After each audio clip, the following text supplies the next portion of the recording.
Ke informasi hot news yang pertama, Presiden Amerika Serikat Donald Trump penerapan tarif 25% untuk impor mobil yang tidak diproduksi di dalam negeri. Kebijakan ini diperkirakan akan makin memperburuk ketegangan dengan mitra dagang utama Amerika Serikat, terutama menjelang pengenaan tarif tambahan yang dijadwalkan pekan depan, di samping menaikkan harga mobil. Hal ini diumumkan Trump dalam konferensi pers di Gedung Putih Rabu 26 Maret waktu setempat. Rencananya kebijakan ini akan mulai berlaku pada 2 April dan berdampak pada mobil serta truk ringan yang diproduksi di luar negeri. Kebijakan ini menambah daftar tarif yang sebelumnya telah diberlakukan Trump, termasuk tarif impor dari Kanada, Meksiko, dan China, serta tarif sebesar 25% untuk baja dan aluminium. Pengumuman tarif baru ini langsung mengguncang pasar keuangan. Bursa saham Wall Street mengalami penurunan sebelum pengumuman resmi dengan indeks Nasdaq yang berfokus pada teknologi merosot 2%. Sementara itu saham General Motors atau GM ditutup turun 3,1%, sementara Ford mengalami sedikit kenaikan sebesar 0,1%.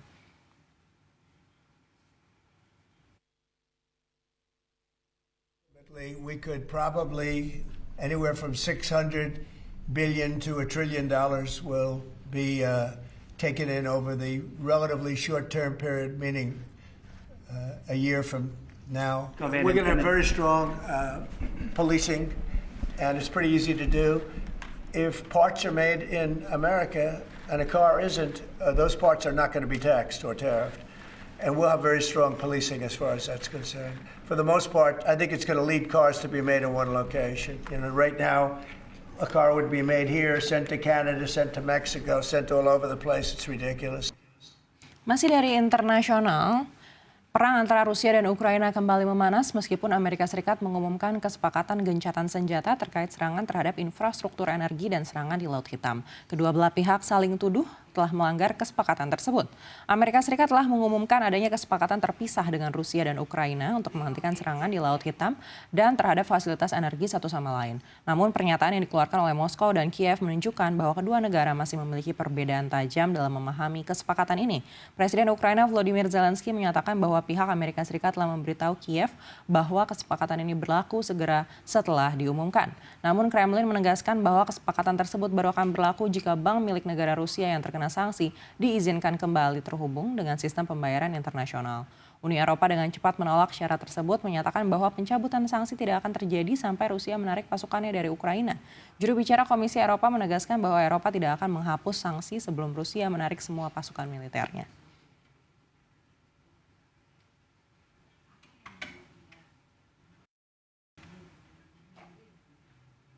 Informasi yang ketiga dari komoditas, harga emas nyaris tidak bergerak dan masih berada di area konsolidasi. Akan tetapi harga emas diperkirakan akan melaju lebih tinggi usai Goldman Sachs menaikkan perkiraan harga emas.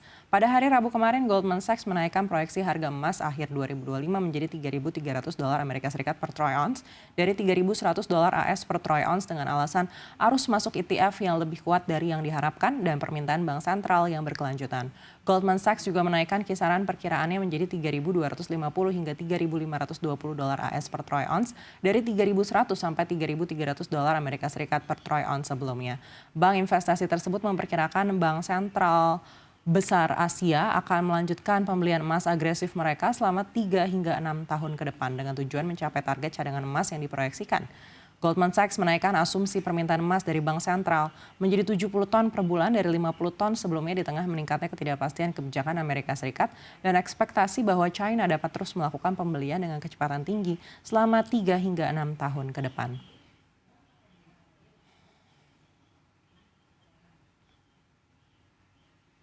Informasi yang keempat masih dari negara tetangga. Petaka besar mengguncang 2 negara tetangga RI di Asia Timur. Kebakaran hutan besar-besaran melanda Korea Selatan dan Jepang. Di Korsel jumlah korban tewas akibat gelombang kebakaran hutan meningkat menjadi 18 orang dengan 1 orang hilang pada Rabu kemarin. Kebakaran yang bermula di Kabupaten Sancheong di Provinsi Gyeongsang Selatan Jumat lalu telah menyebar ke Uiseong di dekatnya dan terus meluas ke Andong, Cheongsong, Yongyang, dan Yeongdeok yang dipicu oleh angin kencang dan kering. Pejabat Presiden Han Duck-soo menyebut kebakaran hutan ini sebagai yang terburuk yang pernah ada. Sejauh ini kebakaran hutan telah menghancurkan 17.000 hektar hutan dan 209 rumah serta pabrik. Hal sama juga terjadi di Jepang. Angin kencang memperparah kebakaran hutan yang tak terkendali di 2 prefektur bagian barat pada hari Rabu, menyebabkan sedikitnya 8 bangunan hancur di wilayah tersebut.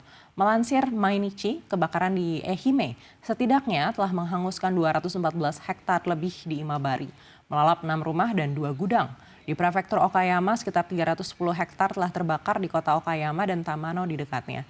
Imabari telah mengeluarkan perintah evakuasi kepada lebih dari 5.800 orang di sekitar 3.000 rumah tangga. Perintah serupa juga telah dikeluarkan di Okayama dan Tamano.